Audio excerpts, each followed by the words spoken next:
Buenas noches, amables televidentes. Sean todos bienvenidos una vez más a su espacio estelar Encuentro Directo en este sábado 16 de octubre del año 2021. Las gracias a Dios por permitirnos estar nuevamente con todos ustedes. Buenas noches, Karina Sánchez Campos. Buenas noches, Ramón Núñez Fernández. Un gusto compartir este nuevo Encuentro Directo, abordando todo lo que genera noticias en el país y el resto del mundo. Y volvemos a traer en lenguaje coloquial cortinas de humos, bolas de humos, pero a fin de cuentas efectos que se diluyen en debates sobre temas de gran interés nacional. Y cuando se menciona la reforma fiscal, evidentemente que es un tema que impacta a todo el pueblo dominicano, más aún cuando se filtraron informaciones de lo que sería el proyecto propuesto por el gobierno dominicano, pese a que pasados unos días de esta amplia difusión, entonces el vocero del gobierno dominicano negó que se tratara de una propuesta del gobierno a modo oficial. Si en efecto esto no fuera por parte del gobierno lo que se divulgó a través de las redes sociales de manera masiva hasta colocarlo en tendencia, sobre todo en Twitter, quiere decir que el gobierno debe sentar el ejemplo con respecto a las consecuencias legales penales, porque eso implicaría un delito. Pero además, en el caso de que se tratara de un documento por parte del gobierno dominicano, una especie de filtración, pero a partir de un documento real, en ambos casos deja en una situación de jaque sin duda alguna al gobierno dominicano, porque en el primer caso tendría que sentar las consecuencias que establece la ley en el caso de que sea un ciberdelito, porque ellos no reconozcan que sea un documento de ellos, y en el otro caso, reconociendo que se trata de un documento en efecto del gobierno dominicano y que en dado caso el contenido del mismo dejó amplio rechazo en toda la ciudadanía dominicana, Ramón. Exacto.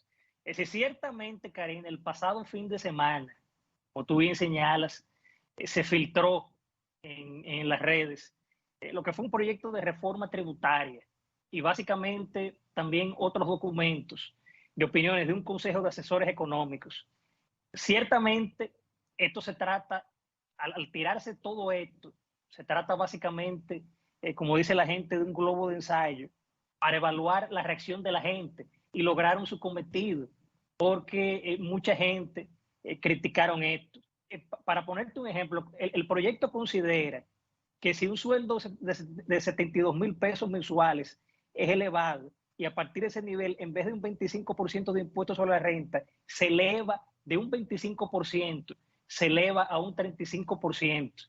Si se aplica el ITEVIS de 17% al transporte de cargas, que aumentaría los precios de todos los bienes, a la salud privada, es decir, los gastos de salud estarán gravados con 17%, las exequias, que son los funerales, también las actividades culturales y una cantidad de bienes alimenticios de los cuales se libra la canasta básica, como es el arroz, las habichuelas, carne de res y pollo, pero por efecto del ITEVIS al transporte lo van a subir. Y el colmo son las indemnizaciones por accidentes de trabajo, el preaviso y la cesantía. También serían grabadas todo eso. Ahora, esto ha llamado mucho la atención, Karina, porque aumentar servicio básico a la salud es algo realmente preocupante. Que son hasta básicamente descabellado, Ramón, dado el contexto exacto. en el que se encuentra sumido el país. Imagina que con el actual escenario no es posible siquiera accesar dignamente a servicios de salud, cuanto menos cuando entonces ese derecho universal se ve prácticamente diezmado a la nada, porque no hay forma de que con los escasos recursos que se pueden devengar a través de la mayoría de los salarios en República Dominicana es prácticamente imposible. Y usted dirá, eso ocurriría solo en el sector privado. Sin embargo, la salud, sea pública o privada, debe en ambos casos ofrecerse en igualdad de condiciones. Los servicios y la calidad de los mismos deben constitucionalmente estar garantizados, y el hecho de que se grave a este nivel implica literalmente no tener la posibilidad de accesar a ellos. Por tanto, ¿qué impacto tiene la salud, incluso en la recaudación de fondos, que es el motivo de esta supuesta reforma fiscal? Si tenemos un pueblo enfermo, Ramón, porque no puede accesar a los servicios básicos de salud o de seguimiento de condiciones médicas, esto implica una baja en términos de productividad. Pero adicionamos a esto, de acuerdo a la propuesta que estuvo divulgándose durante varios días, impuestos a los pedidos por Internet ya superiores a los apenas $100, Ramón.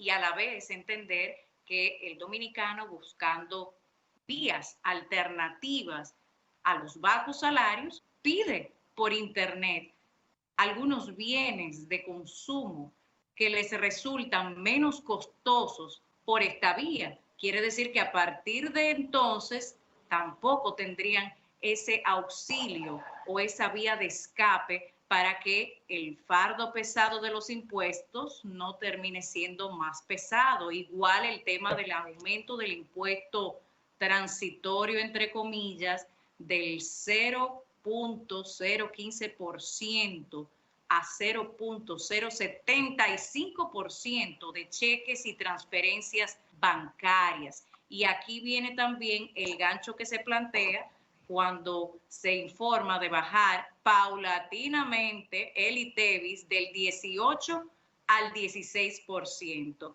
Pero mientras se reducen esos 2 puntos porcentuales, a la vez se añaden nuevos impuestos a bienes y servicios que no lo tenían, como por ejemplo esos servicios de salud privada que tú establecías previamente. Igual también, Ramón, lo de las placas o marbetes de los vehículos, que se fijaría en 2.500 pesos los marbetes de vehículos con valor menor a los $10.000, y en el caso de que el vehículo cueste más de $10.000, el 1% del valor del vehículo.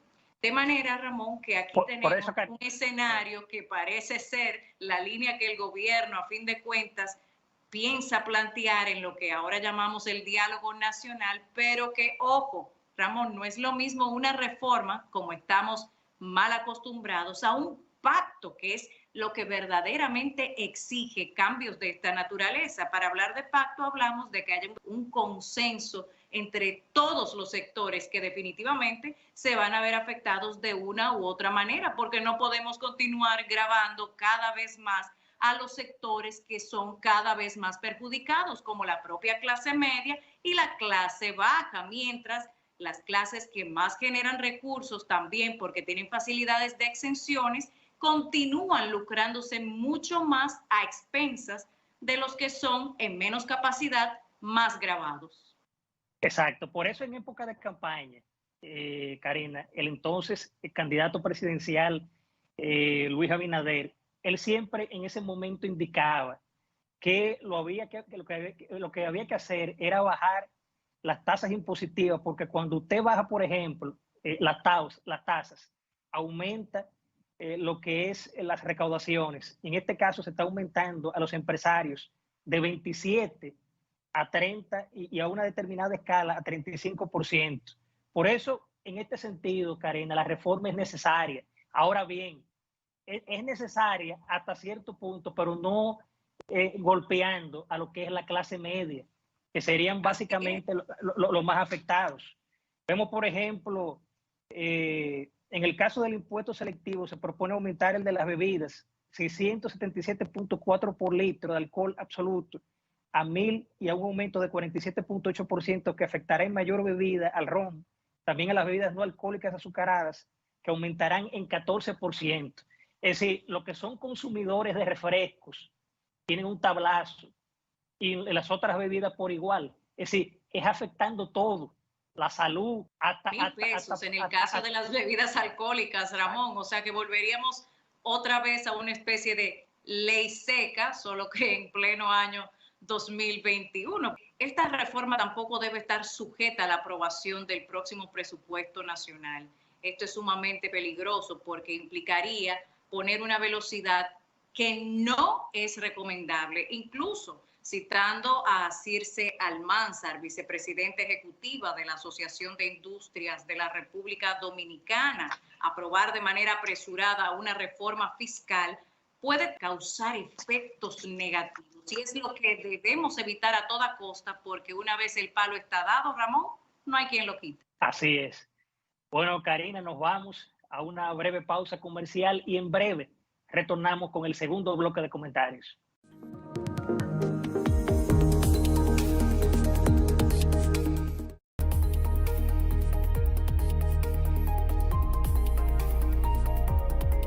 De regreso con Encuentro Directo, el Partido de la Liberación Dominicana acelera sus precandidaturas presidenciales frente a lo que serían los comicios del año 2024. Y esto también a raíz de la salida de esa competencia de quien fuera, en dado caso, por segunda ocasión, un aspirante a esta posición, Gonzalo Castillo.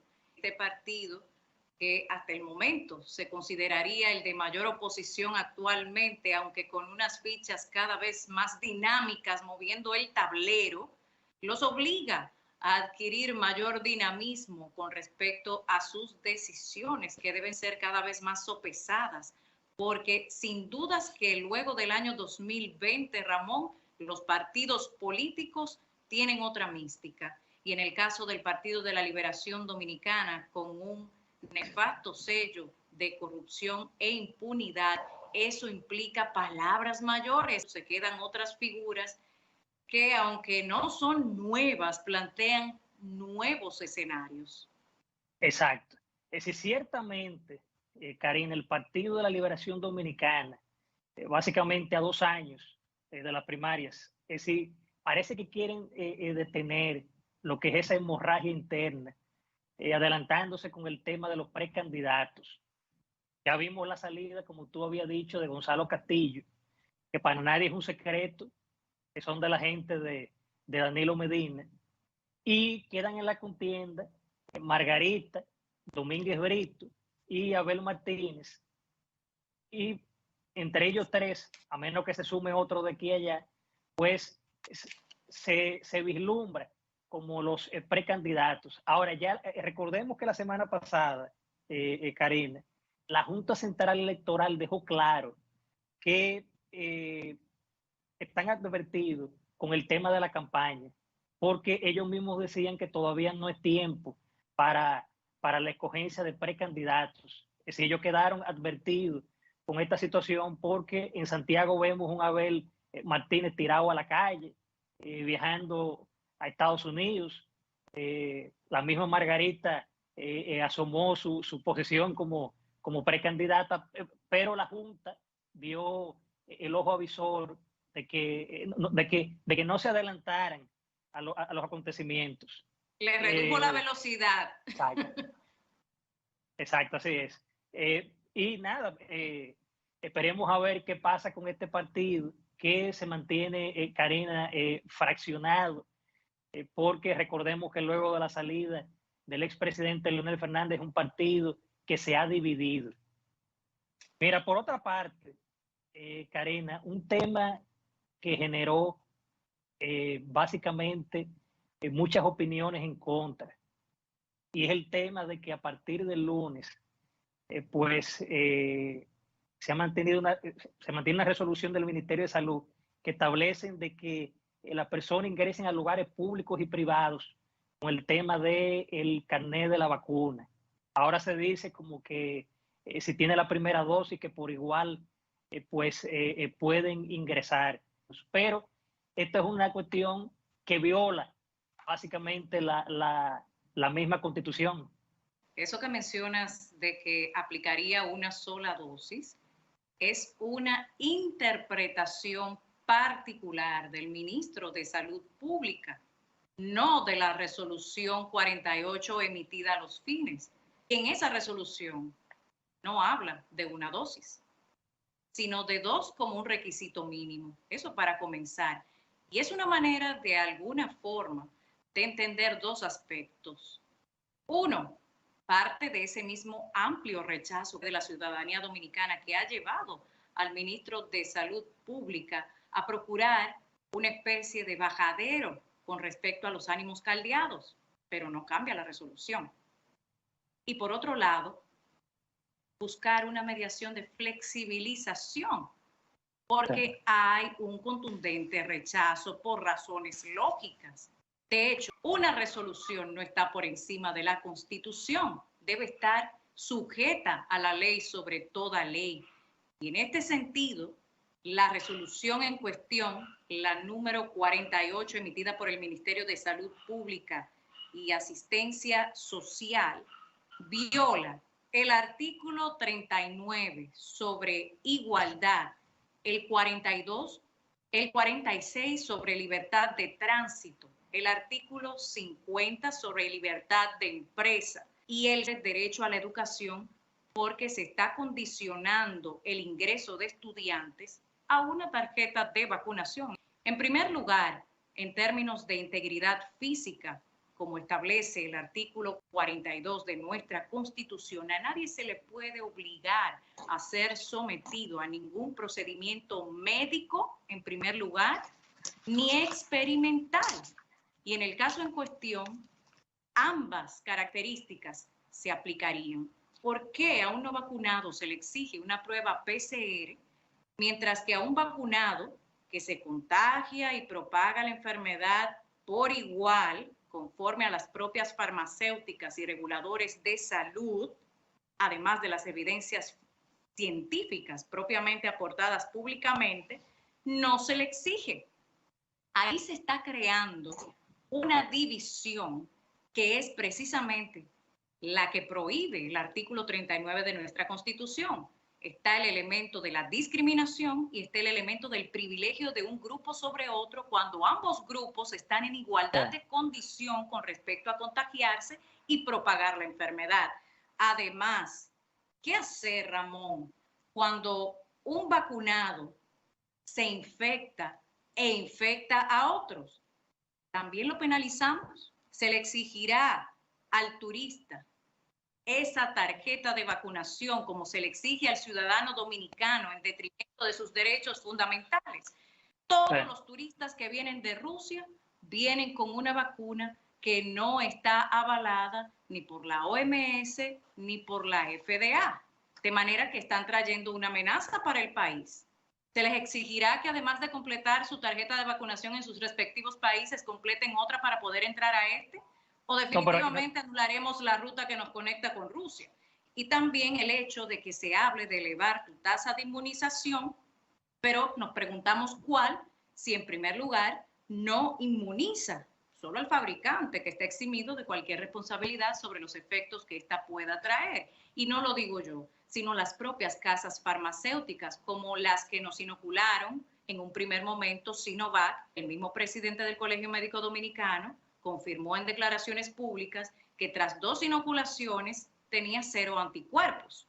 De manera que podemos entender por qué la propia farmacéutica dijo que aunque se llegue a un 100% de inoculación, jamás produciría inmunidad de rebaño. ¿Por qué? Porque en primer lugar nos lleva a un nivel satisfactorio de inmunización y por tanto colectivamente es imposible pretenderlo. O sea, que también a raíz de eso, Karen, también está el tema de que con todas las personas que ingresan al país, pero también tenemos el problema de esa cantidad de, por ejemplo, ¿cómo van a controlar esa situación de esa entrada indefinida de haitianos? ¿Cómo van a controlar eso de que tengan su tarjeta de vacunación? Controlan siquiera que usen una mascarilla, Ramón. Exacto. Es decir, pero tú sabes que también que en esta misma semana, Karina, a raíz de esta situación de que quieren implementar el tema de la tarjeta de vacunación a partir del lunes, vemos el tema de que circuló en las redes un video de la policía pidiendo no solamente la licencia, sino el tema también de la tarjeta de vacunación, y el defensor del pueblo, Pablo Ulloa, dio la voz de alerta de que ningún militar ni ningún policía le compete eso de estar pidiendo tarjeta de vacunación. Eso es asunto de salud pública, del área de la salud, pero los policías no tienen vela en ese entierro. Porque es una violación a la libertad de tránsito que refería anteriormente. Y por eso también se han incoado una serie de recursos de amparo, tanto en el Tribunal Superior Administrativo como Cortes Civiles, con respecto a lo que implicaría en términos de derechos fundamentales la aplicación de esta resolución a partir del lunes 18 de octubre. Definitivamente viola una serie de articulados en nuestra Constitución dominicana, derechos fundamentales que no pueden estar sujetos a un evento, circunstancia o excepcionalidad, porque estos los trascienden. Si usted se ha inoculado una sustancia que entiende le protegerá, no hay razón alguna para entonces promover una medida que violenta los derechos más fundamentales. Así es, Karina. Bueno, nos vamos a una pausa comercial y en breve retornamos con la entrevista estelar de la noche, que nos acompañará el mayor general retirado, Rafael Guillermo Guzmán Fermín, ex jefe de la Policía Nacional. Ya volvemos.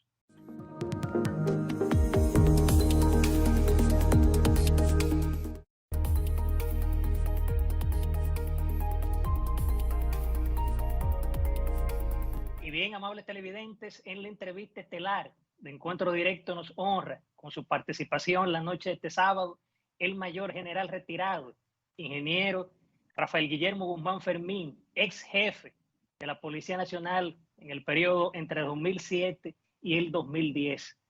Bienvenido, general. Buenas noches. Muchísimas gracias, buenas noches en este sábado con Karina y Ramón. Muy amable por la invitación que nos hacen a este gran encuentro. Gracias, ingeniero. Un gusto recibirle. Gracias. Ingeniero Guzmán Fermín, ¿a qué usted atribuye últimamente tantos hechos de violencia, de asesinatos, como el caso a inicios del año de los pastores evangélicos, también el lamentable suceso de la joven arquitecta Leslie Rosado, pero también últimamente en Moca del joven asesinado por un cabo persiguiendo un delincuente? Es decir, esta situación de violencia en el país, su opinión al respecto. Hay muchas aristas, Ramón y señorita Karina, para poder nosotros hacer un análisis de los hechos de violencia en los últimos tiempos.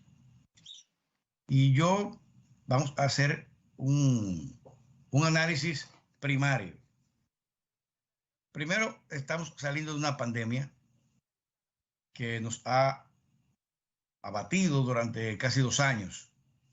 Y el hecho de estar en confinamiento, en toque de queda, en un ambiente de tensión producto de esta pandemia, ha afectado, obviamente, naturalmente, el aspecto psicológico de muchas personas. Y eso ha producido estrés. Inclusive hay muchas familias que hoy en día, eso es muy conocido por los psicólogos, de estrés familiar. Ese por un lado. En segundo lugar, ha habido un deterioro de la seguridad ciudadana desde 2013 hasta hoy, donde ha habido un incremento de la criminalidad, de los actos delictivos, desde esa fecha, 2013, hasta el 2020, de manera ascendente. Es un gradiente ascendente producto de una mala política de seguridad ciudadana y política de seguridad pública, y que fue influenciada por un cambio de una ley orgánica de la Policía Nacional que ató a la policía para el desempeño en sus funciones de prevención. De suerte que hay muchas aristas en este caso. Y en tu pregunta también, en cuanto a lo que ha ocurrido en Villa Altagracia, en Boca Chica y en Santiago, yo tengo para decirte lo siguiente. En el aspecto de violencia, hablando de manera técnicamente y científicamente, hay 3 tipos de violencia. Y de acuerdo al triángulo del gran sociólogo, matemático noruego, Galtung, hay tres tipos de violencia. Hay una que es visible, que está en el cono superior de ese triángulo, que es la violencia directa. Y yo lo quiero hacer una analogía con un volcán o un iceberg. El volcán, lo que vemos en el volcán, siempre es el cono del volcán, y nos acordamos del volcán cuando el volcán hace erupción o cuando bota humo. Esa es la violencia directa. Pero debajo de ese volcán, en la tierra, subyace lo que produce ese estallido volcánico, esa erupción volcánica, que en este caso sería la violencia estructural que le compete al Estado, y otra que es la violencia cultural que le compete a la sociedad y que no tiene nada que ver con la Policía Nacional. De suerte que cuando yo me refiero a violencia estructural, se refiere a las insatisfacciones de la sociedad porque el Estado no provee las necesidades naturales de esa sociedad. Falta de educación, falta de acceso a la salud, al deporte, a la generación de empleos, a la justa redistribución de la riqueza, a la presión social. Eso genera violencia delictiva. Pero hay otra, que es la violencia cultural, que le compete a la sociedad, que es cuando la sociedad no se enfoca en sembrar valores y principios, sembrar civismo en sus familias, en el seno familiar. Y hay una transculturización, en este caso la música, que influye mucho en la conducta del individuo, porque al escuchar constantemente ahora mismo la música urbana, que es una expresión cultural de un sector de la sociedad, donde incita a la violencia sexual, a la violencia contra las autoridades, contra el sistema natural, al consumo de drogas, etc. Eso induce a los jóvenes, sobre todo a los niños, a un tipo de violencia. Los hogares vulnerables, donde los hijos no se crían con los padres o con la madre o con el padre o con ninguno de los dos, también eso genera un ambiente díscolo dentro del seno del hogar y produce violencia. De suerte que hoy en día la sociedad dominicana está sometida a una gran violencia cultural. Ahora, lo que ocurrió en Santiago, lo que ocurrió en Villa Altagracia, se inscribe dentro de la violencia policial, porque fueron policías en acciones de servicio que actuaron y ocurrieron esos hechos lamentables y horrendos, sobre todo el de Villa Altagracia. Una operación policial terrible, execrable, condenable. Y el de Santiago también fue una violencia policial, pero de un matiz distinto. Ahí se veía que la policía estaba cumpliendo con su deber detrás de un supuesto o un presunto delincuente e hizo un disparo para neutralizar al sujeto. Lamentablemente, el disparo se atravesó joven y resultó herido y luego abatido por el disparo. Pero el policía quería matarlo. No quería matarlo. No estaba en el rango de mira. Pero ahí indica también otra debilidad de la policía. En Boca Chica, Karina, crimen también horrendo que impactó y sigue impactando en la sociedad dominicana, no se puede catalogar de violencia policial. No a la institución. Porque aunque fue un miembro de la policía, no estaba en servicio. Estaba fuera de servicio, estaba de civil y actuó intuito persona. Por lo tanto, no se le carga a la policía, sino es una violencia social o violencia estructural porque hay tres hipótesis. Si es una hipótesis, la primera, que fue un accidente automovilístico, es producto de una violencia social. Pero si fue un intento de atraco fallido o de sicariato, que también son dos hipótesis, se enmarca en la violencia estructural. O sea que en esto hay que estar muy claro en esta parte que le acabo de decir. Momento de una breve pausa y cuando regresemos, seguimos este encuentro directo con el general retirado Guzmán Fermín. Ya regresamos.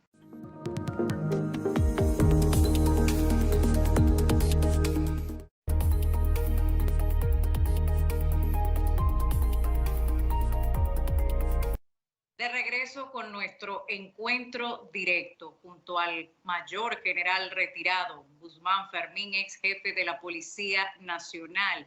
Muchos temas que definitivamente parten del cuerpo policial porque es el principal garante de la paz social. Pero cuando vemos una exacerbación de violencia en diferentes niveles en la sociedad dominicana, uno se cuestiona hasta qué punto, general, podemos establecer una especie de muro de contención para mantener a raya la delincuencia. Hay dos aspectos en esto, Karina, y muy buena pregunta que me haces. Uno es que el Estado, porque la violencia y la delincuencia no es un asunto solamente de la policía, y la gente cree que es de policía. La violencia y delincuencia y la criminalidad es una enfermedad social y como tal tiene que ser tratada, analizada y estudiada de manera social. Y eso le compete al Estado, no a la policía. La policía es un tipo de violencia o criminalidad que la contiene, que la controla. Pero la parte importante en esto es la prevención del delito, de la criminalidad, de la delincuencia y de la violencia. Eso le compete al Estado. Sabiendas, general, de que también hay contubernio con algunos agentes policiales. Por eso es multidimensional la problemática. Exactamente, pero hay contubernio también con políticos, hay contubernio con fiscales, hay contubernio con todo. O sea, no solamente la policía, se ha centrado todo en la policía. Ahora, ¿qué tiene que hacerse? Es una acción integral, donde el Estado combata junto a las autoridades del sistema de persecución penal, que es la policía, Ministerio Público y jueces, el combate a esa violencia y criminalidad. Ahora, dentro de la policía, fortaleciendo el Sistema Nacional de Seguridad Preventiva, utilizando tres herramientas fundamentales. Uno, la criminología, porque no se puede trabajar con olfatos, por percepción, no. Tiene que ser de manera científica, utilizando las ciencias sociales, como se decía en nuestra jefatura anteriormente. ¿Y qué es la criminología? Es una parte de las ciencias sociales donde se estudia el comportamiento criminal. Se estudia la mente criminal, el delito en sí, al delincuente, a la víctima, el entorno donde se cometen los crímenes y el control social, auxiliado por las ciencias interdisciplinarias como la antropología, psicología, sociología, química, física, como las ciencias penales, auxiliado también por las ciencias forenses, de suerte que esos estudios de las causas que generan la violencia, porque no hacemos nada con atacar los efectos, que es lo que está ocurriendo actualmente, sino las causas que generan. Y ahí que uno puede prevenir de verdad. Los lugares, las horas donde más se cometen delitos en el país, en las provincias, en los municipios, en las ciudades, en los sectores, en los lugares específicos. Entonces ahí uno envía esos equipos para estudiar. Y después de esto, entonces, se envía el necesario trabajo de inteligencia delictiva para con esa información, el mapeo delictual y las causas que generan ese tipo de hechos delictivos y la tipología, entonces enviar los medicamentos necesarios para entonces, decir, bueno, planificar las acciones preventivas y represivas que tiene que hacer la policía. Aparte del Estado, la policía. ¿Cómo? Bueno, ya ese levantamiento de inteligencia, más el mapeo delictual, ya sabemos cuáles son los delincuentes, dónde están, las evidencias, grabaciones de fotografías, de videos, de evidencias. Y ya con eso, entonces vamos con el Ministerio Público a pedir los allanamientos correspondientes a los jueces. Y ya con esto, 200, 300 allanamientos. Entonces hacer una planificación para un día cualquiera, hacer una gran operación policial con 14, 15, 30 fiscales simultáneamente por sectores o por provincias o a nivel nacional. La policía esté a la ofensiva, porque la policía está para hacer dos áreas, ejecutar dos áreas. Una, está para proteger y servir, que es la policía cercana, la policía de proximidad, la policía que tiene que generar confianza a la sociedad. Pero hay otra que simultáneamente en el tiempo y en el espacio tiene que hacerse, que es ejercer la autoridad de persecución del delito, la parte represiva de la policía juntamente con el Ministerio Público. Eso es lo que ha faltado en los últimos años. Ahora, general, en el país básicamente se han hecho, en cuanto a la reforma policial, tanto una en el 2004 y otra en el 2012, pero básicamente la generalidad de la gente siempre dice que lamentablemente ningún gobierno ha hecho énfasis en el tema de lograr lo que es, o mejorar más bien lo que es la seguridad ciudadana y el tema también de la criminalidad. Esa es su opinión al respecto. Mira, para ser justos, Ramón, y hacer un poco de historia y poner esto en contexto. La policía, el Estado, ha demostrado que cuando se ha ejecutado un plan de reforma, se ha logrado exitoso, que fue desde 1998 hasta el 2013.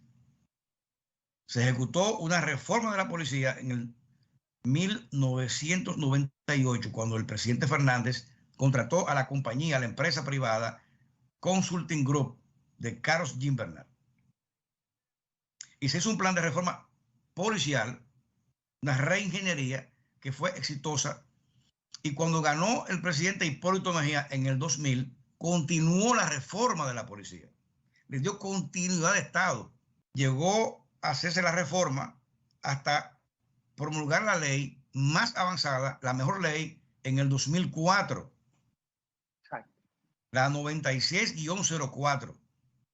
Luego, cuando le pasó al presidente Fernández en el 2004 el gobierno, el presidente Fernández le dio continuidad a lo que hizo Hipólito Mejía, que a la vez él le dio continuidad a lo que había hecho Leonel en el pasado.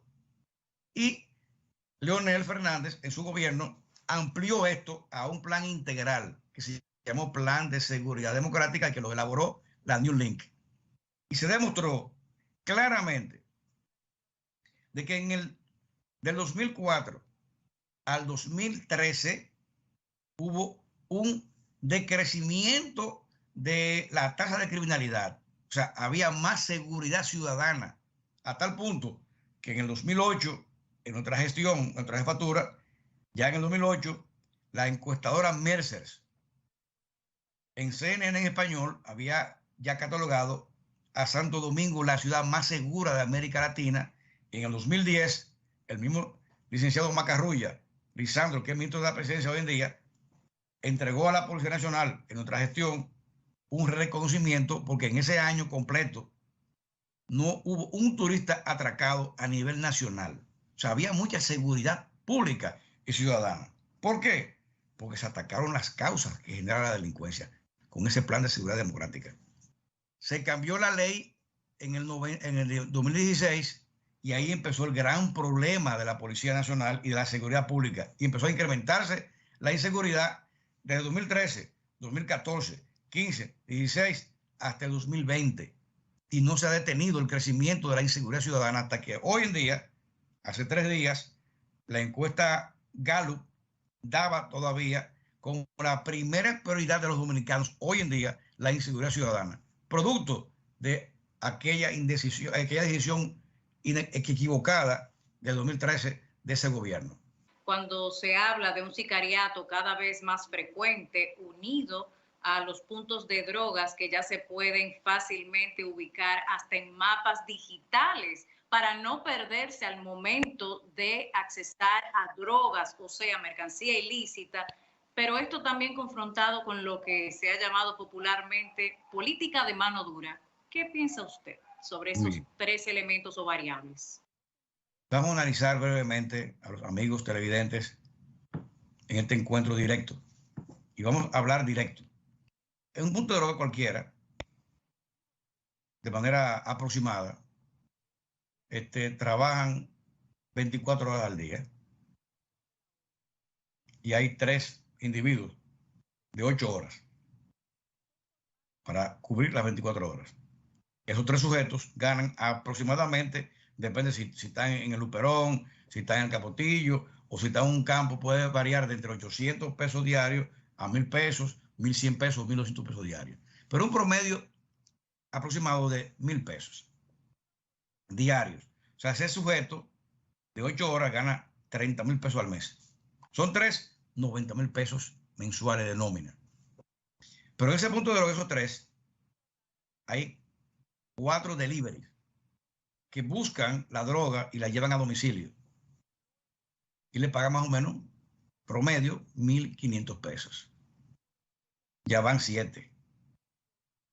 Está un octavo, que es el que suple y retira el dinero de ese punto de droga.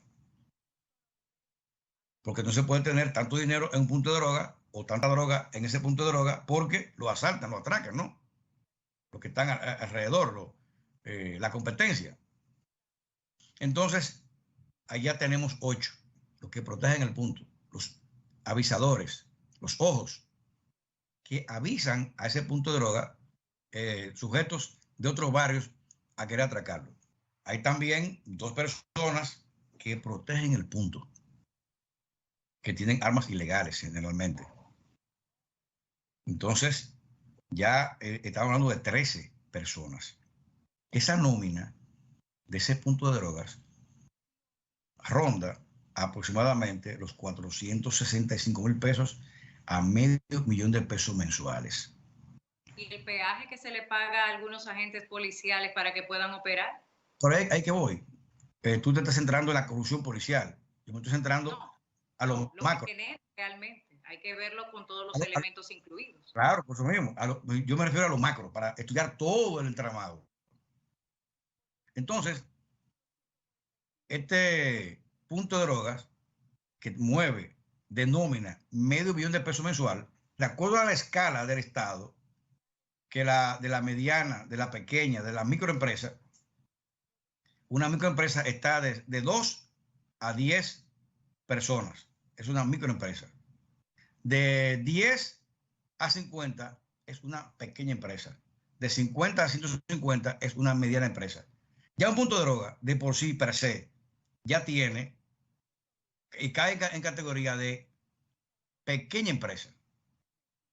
Pero no toda pequeña empresa mueve de nómina $500,000 de pesos. Pero cualquier sujeto de ese barrio tiene 10 puntos, 15, 20 puntos de drogas. Vamos a suponer 10 puntos de drogas. Ese punto de droga te mueve a ti una nómina de 5 millones de pesos al mes. Y ese sujeto que tiene 10 puntos de drogas se convierte en el líder del barrio. Y ahí viene la convivencia con las autoridades, que ganan poco dinero. Y ahora mismo, en este caso, hoy en día, cuando le quitaron a la Policía Nacional la autoridad de actuar en los barrios en el tema de drogas, ya para la policía ese no es un delito.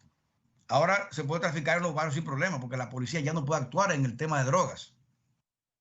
Entonces, ahí viene una componenda entre autoridades y elementos de los puntos de drogas y del microtráfico, y peor aún, ese sujeto que es el líder del barrio, el que mantiene en nómina a cientos de personas en el barrio y que resuelve los problemas del barrio, ya quiere ser regidor y gana unas elecciones en la regiduría.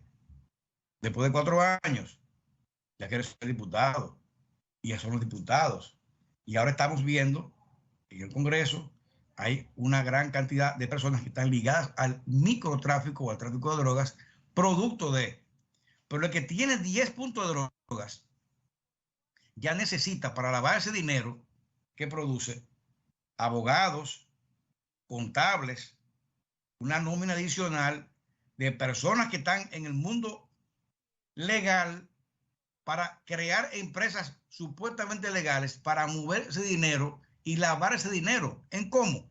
En banca de apuestas, en dealers, en discotecas, en financiar a bandas de música urbana, creo que está ahora mismo de moda, y eso está corroyendo a la sociedad, no solamente a las autoridades, sino también a la misma sociedad. Bueno, en general, esta es una entrevista que merece pronto una segunda parte. Le agradecemos de verdad su participación. No, para mí ha sido un honor, Ramón y señorita Karina, por su invitación. Para nuestro próximo encuentro directo, lo primero que dejaremos sobre la mesa es la pretendida propuesta de desarme de la población, sobre la cual tengo mis reservas, pero en la próxima ocasión, sin dudas, dispondremos el tiempo. Gracias, general, por su compañía. Para mí fue un placer. Muy bien. Gracias. Bien, amables televidentes, nos vamos a una breve pausa comercial y en breve retornamos con la recta final de Encuentro Directo.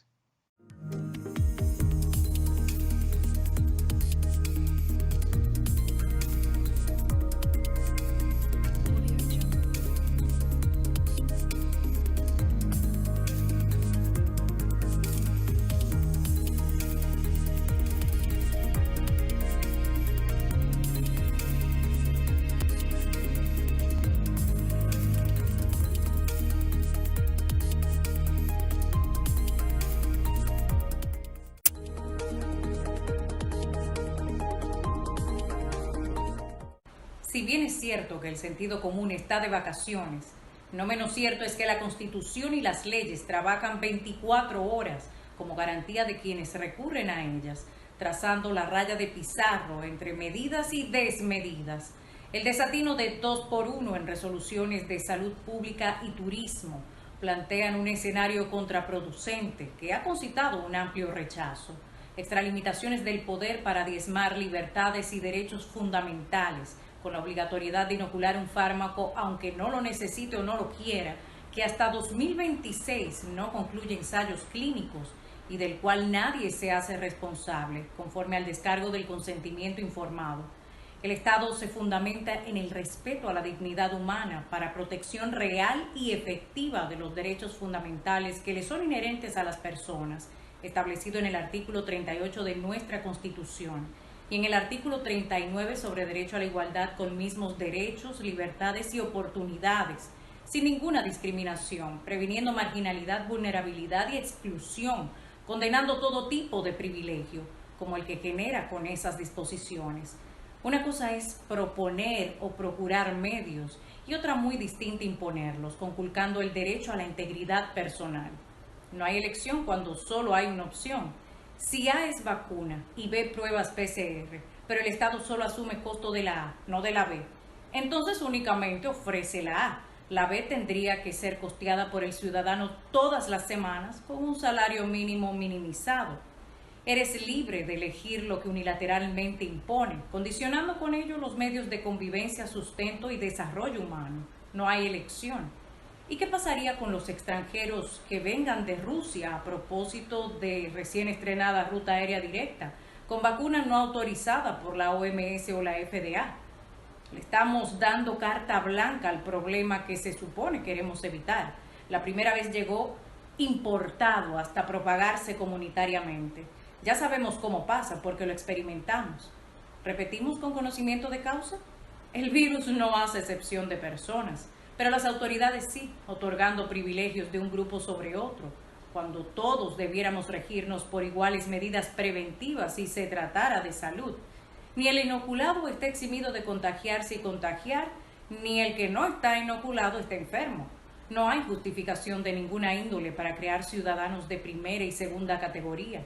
Los privilegios son inconstitucionales. de las fuerzas morales del médico y filósofo José Ingenieros. Así como los pueblos sin dignidad son rebaños, los individuos sin ellas son esclavos.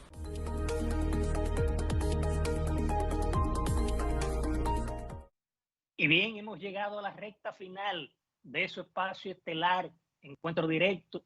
Agradecerles por ese apoyo y esa fiel sintonía que nos dan todos los sábados aquí en Encuentro Directo. Recordarles que nos pueden seguir en las redes sociales. Finalmente, Karina, antes de terminar, yo quiero enviar una felicitación muy especial a mi padre, el ingeniero Ramón Núñez Ramírez, que el jueves pasado estaba de cumpleaños, el 14 de octubre. Muchísimas felicidades, papi, que el Señor te permita cumplir muchísimos años más. Eres mi ejemplo a seguir. Gracias por ser como eres. Muy especialmente, la ausencia física de mami sigue siendo ese tronco familiar. Te quiero mucho. Muchísimas felicidades al ingeniero Núñez Ramírez, que Dios bendiga su vida, y desde aquí ese fuerte abrazo. Finalizamos con el escritor y filósofo británico Aldous Huxley, quien nos planteaba en una de sus más célebres obras Un mundo feliz. La medicina ha avanzado tanto que ya no queda nadie que esté sano. Buen fin de semana.